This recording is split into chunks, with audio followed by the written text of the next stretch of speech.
I hope आप लोग सभी अपने घर पर सुरक्षित हैं और उन सभी मेजर्स को अच्छे से फॉलो कर रहे हैं जो गवर्नमेंट ऑफ इंडिया और WHO द्वारा प्रस्तावित की गई हैं। देखिए, इस समय पूरा विश्व जो है भीषण त्रासदी से कोरोना से जूझ रहा है, और तो एज एन एकेडमिशियन और एज अ स्टूडेंट हमारा सबका रोल है कि हम जिस भी बेहतर रिसोर्स से एजुकेशन को प्रोवाइड करवा सकें करवाएं। तो इसी कड़ी में हमने काफ़ी सारी रिसोर्सेज की व्यवस्था की है। यूट्यूब चैनल पर काफ़ी सारे वीडियो आपके लिए ऑलरेडी डाले हैं जो कि आपके द्वारा पसंद भी किए गए हैं। तो इसी कड़ी में आज हम लोग स्टडी करेंगे एक चैप्टर को जिसका नाम है मल्टीनेशनल कॉर्पोरेशंस, जो कि आपकी book business environment of Haryana BCom second semester Kurukshetra university के पाठ्यक्रम में करिकुलम में शामिल है। तो आइए डिस्कस करते हैं चैप्टर जिसका नाम है मल्टीनेशनल कॉर्पोरेशन। देखिए, मल्टीनेशनल कॉर्पोरेशन जैसा कि नाम से स्पष्ट है, वो कॉर्पोरेशन है जिनका एरिया ऑफ ऑपरेशन, जिनका countries of operation more than one country है। वो सभी कंपनी जो एक से ज्यादा देश में किसी भी तरीके से ऑपरेट कर रही हैं, वो सभी मल्टीनेशनल कॉर्पोरेशंस की श्रेणी में आएंगी। इससे पहले कि हम डेफिनेशन की बात करें, कुछ दो जो इनके संदर्भ में कंसेप्ट है, होम कंट्री का और होस्ट कंट्री का, मैं उसको डिस्कस करना चाहूंगा। देखिए, होम कंट्री वो कंट्री है जहां पर उस कंपनी का प्राइमरीली रजिस्ट्रेशन हुआ है। फॉर एग्जांपल टाटा, अगर टाटा इंडिया की कंपनी और अगर इंडिया के संदर्भ में बात करूं तो इंडिया टाटा के लिए एक होम कंट्री रहेगा, और बाकी वो सभी देश जहां पर टाटा ऑपरेट करेगी वो टाटा के लिए होस्ट कंट्री रहेंगे। सेम सेंस में मैकडॉनल्ड्स के लिए जो है यूएस होम कंट्री रहेगा, और वो सभी देश जहां पर मैकडॉनल्ड्स ऑपरेट करती है वो होस्ट कंट्री रहेगा। तो जो पहली स्लाइड में आपकी डेफिनेशन हमने दे रखी है, multinational corporations are those corporations whose sphere of activity spread over more than one country, जैसा कि आपको पहले बताया। और इसके बाद जो डेफिनेशन IBM के प्रेसिडेंट के द्वारा दी गई थी वो इंपॉर्टेंट है पढ़ना, कि मल्टीनेशनल कॉर्पोरेशन वो कॉर्पोरेशन है जिनमें जो ऑपरेट करती है मोर देन वन कंट्री में, carried out research, development, marketing and manufacturing activities in more than one country, have a multinational management and have a multinational stock ownership. इसका मतलब जिसकी मैनेजमेंट मल्टीनेशनल, जिसका एरिया ऑफ ऑपरेशन, जिसका area of research, development, growth multinational, और जो कई देशों की कंपनी के स्टॉक्स में डील करती है।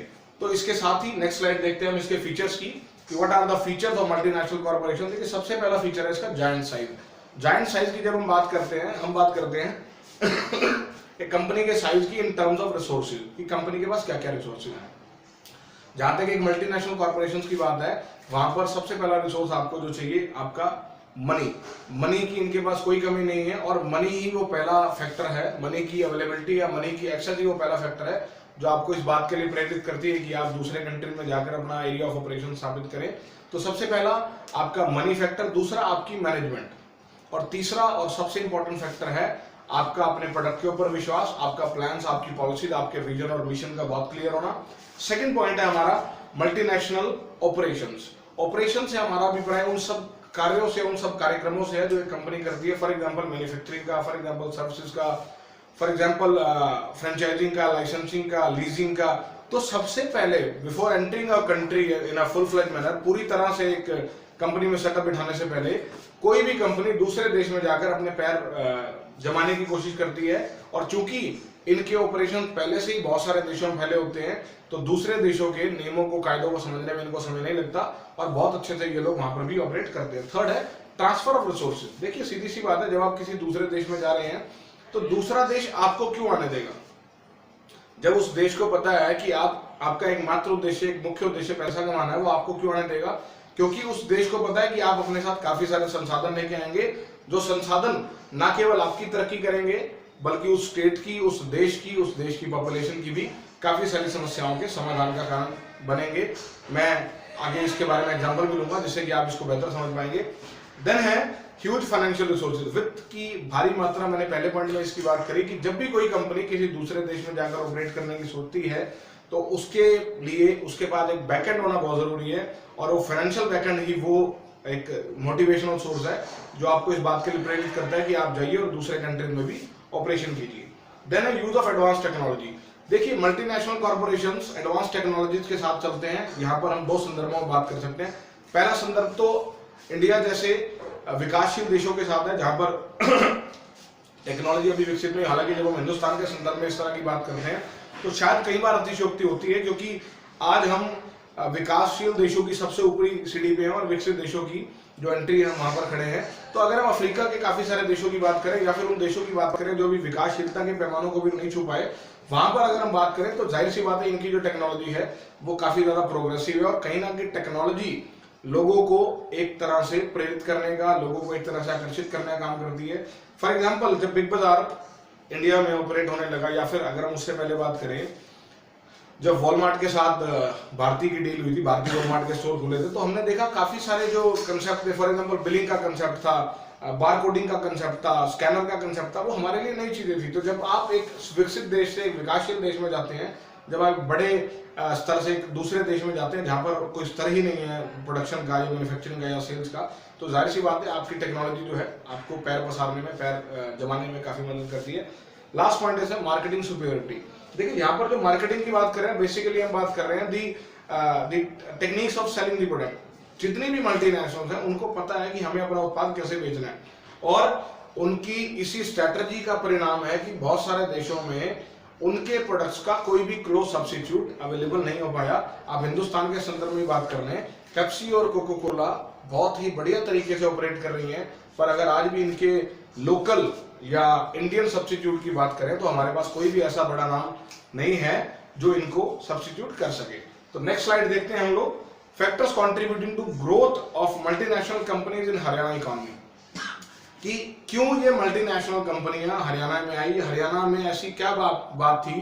देखिए वैसे तो मल्टीनेशनल कॉर्पोरेशन जब आती है सबसे पहले वो देश चुनती है, देश के बाद वो स्टेट चुनती है, और स्टेट को चुनने की सबसे बड़े जो फैक्टर्स हैं वो रहते हैं वहां पर आपके मोड ऑफ ऑपरेशंस को या एस्टेब्लिशमेंट को कितना ज्यादा गवर्नमेंट सपोर्ट करेगी, स्टेट सपोर्ट कर रहा है। तो देखते हैं हरियाणा में ऐसे क्या फैक्टर थे। पहला है स्ट्रॉन्ग इंफ्रास्ट्रक्चर बेस। देखिए जब भी आप कहीं पर भी अपना एक उपक्रम लगाते हैं, अपनी कोई मैन्युफैक्चरिंग या सर्विस यूनिट लगाते हैं, सबसे पहले आप देखते हैं इंफ्रास्ट्रक्चर को, और यहाँ पर इंफ्रास्ट्रक्चर थे हमारे मायने हैं सड़कों का एक बहुत ही विस्तृत जाल, इलेक्ट्रिसिटी की उपलब्धता, और सड़कें भी वो हों जो पूरा 12 मंथ जो है ओपन रहे, और उसके बाद सरकार का एक फेवरेबल रवैया। पर उसकी अब अगले पॉइंट में बात करें, फिलहाल हम बात करें स्ट्रॉन्ग इंफ्रास्ट्रक्चर बेस की।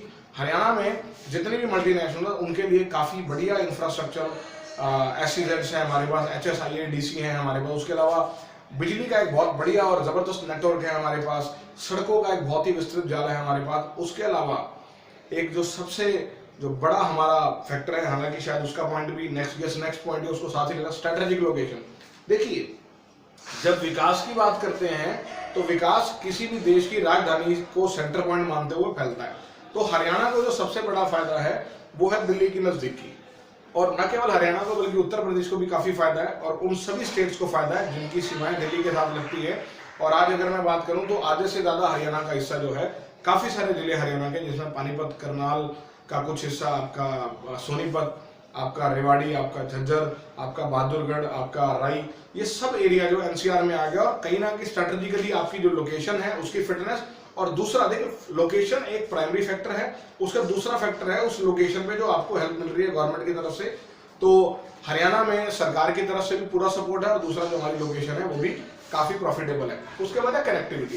कनेक्टिविटी का मतलब है कि जहां पर आप अपना उपक्रम या अपनी फैक्ट्री लगाने जा रहे हैं, क्या उस जगह पर आसानी से पहुंचा जा सकता है। और अगर इंटरनेशनल क्लाइंटेज की बात की जाए तो सबसे जरूरी है एयरपोर्ट। तो हरियाणा के दोनों छोरों पर, जैसे कि दिल्ली और दूसरा चंडीगढ़, तो दोनों छोर पर आपके लिए एयरपोर्ट की व्यवस्था मौजूद है। और उसके अलावा अगर रोड नेटवर्क की बात करें, रेलवे नेटवर्क की बात करें, तो भी हरियाणा पूरे देश से, देश के बड़े बड़े शहरों से अच्छे से जुड़ा हुआ है। और हिसार में एक नया एयरपोर्ट भी प्रस्तावित है, तो उसके बनने के बाद जाहिर सी बात है स्ट्रेटेजिकली हरियाणा की लोकेशन जो है उसको और फायदा देगी।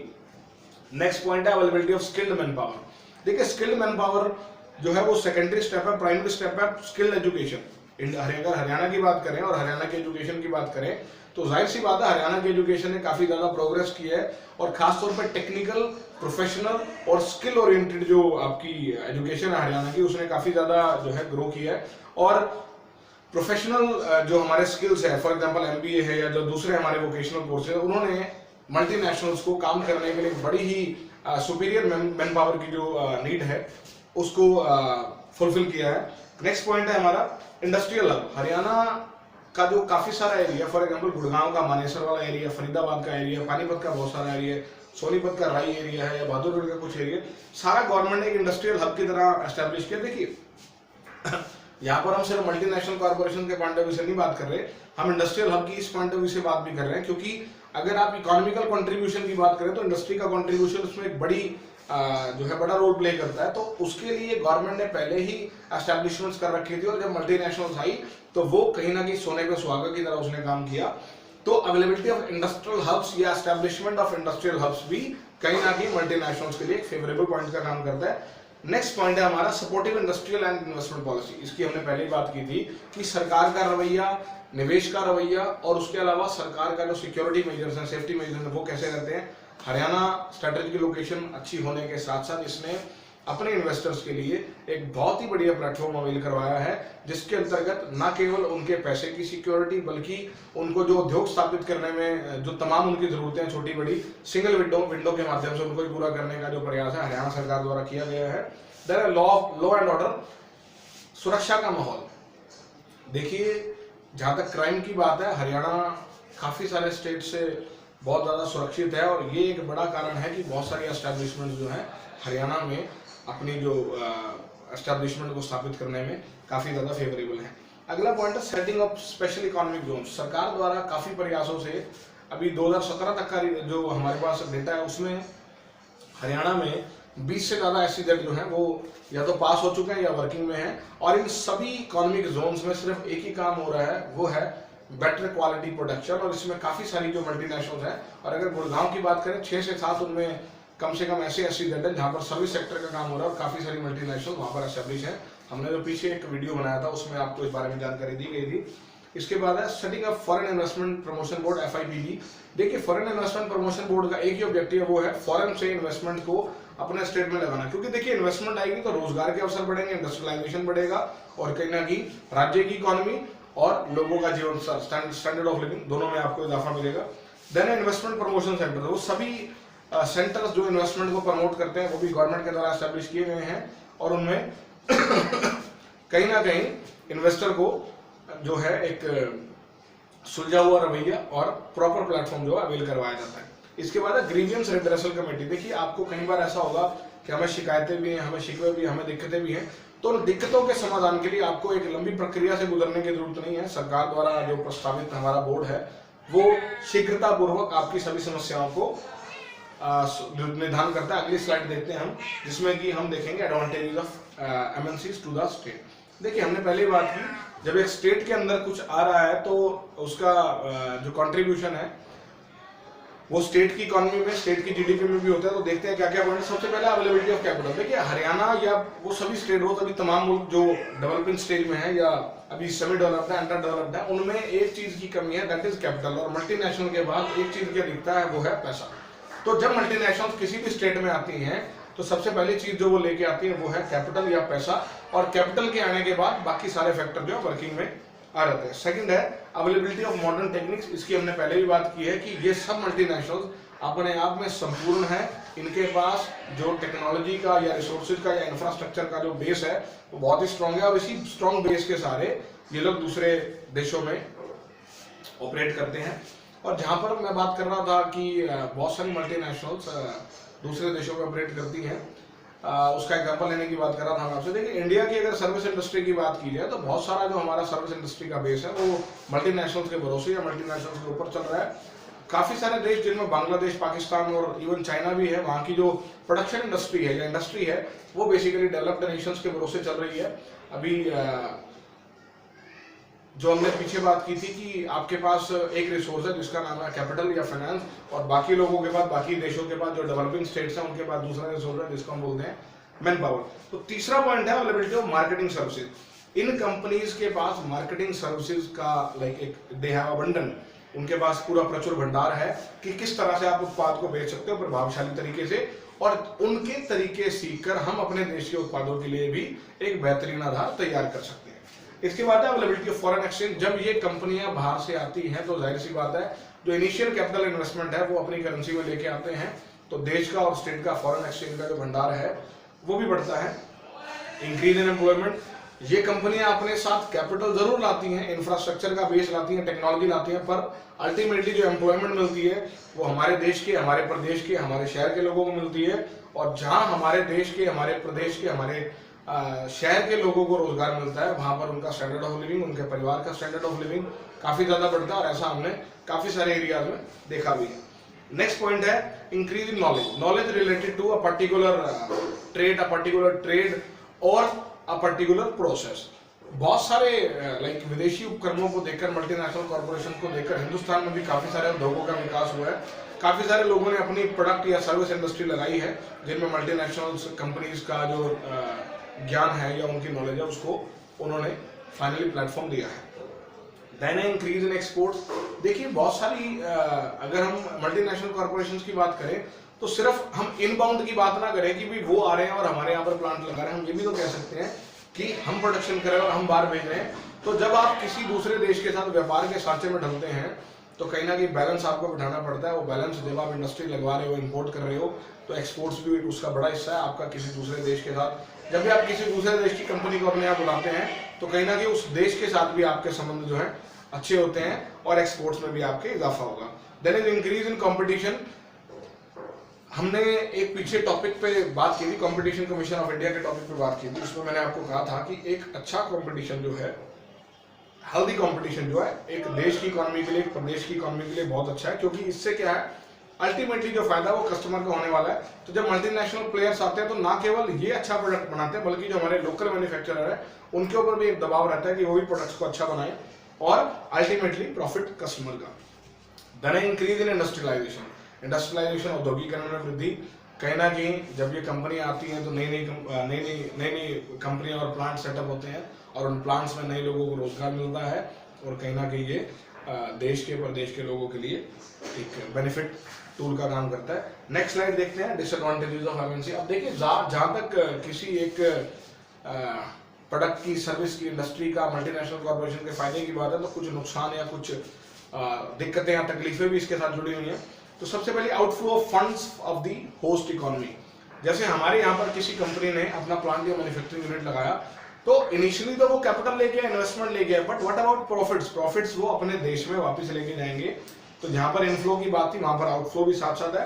Then harmful for indigenous producer. देखिए बहुत सारे ऐसे उत्पादक हैं जो अकेले हैं, सोलली करने हैं, या फिर उनके पास रिसोर्सेज इतने ज्यादा नहीं है कि वो इनके साथ कम्पीट कर सके। तो ऐसे उत्पादकों के लिए मल्टीनेशनल कॉर्पोरेशन काफी नुकसान का एक कारण बनती है। Then is unbalance regional development. हमने लोकेशन की बात की।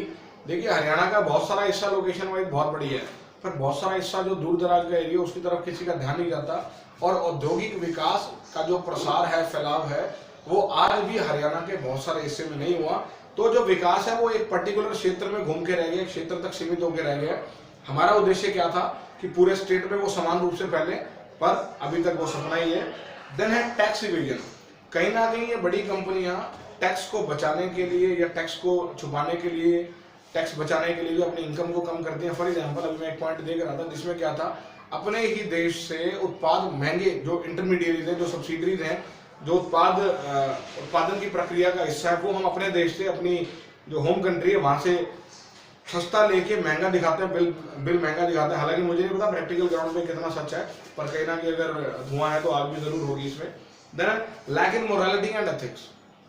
बहुत सारे उत्पादों के संदर्भ में इस तरह की बातें आई हैं कि क्वालिटी कॉम्प्रोमाइजेस किए गए हैं।